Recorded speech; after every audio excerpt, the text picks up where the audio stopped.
sa apat na episodes yan, ano yung ire-recommenda mo kay Andres? Gusto mo ipapanood sa kanya?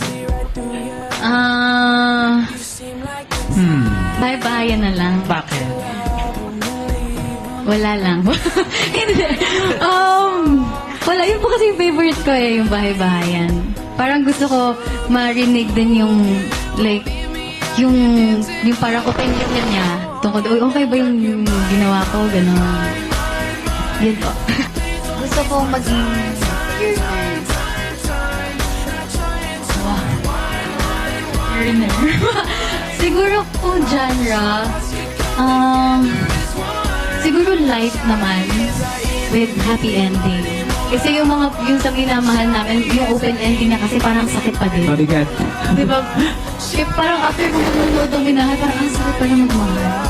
Yun yung nasabi ko after ko manood. Kaya siguro kung magkakaroon ko ng next, siguro yung light lang with happy ending.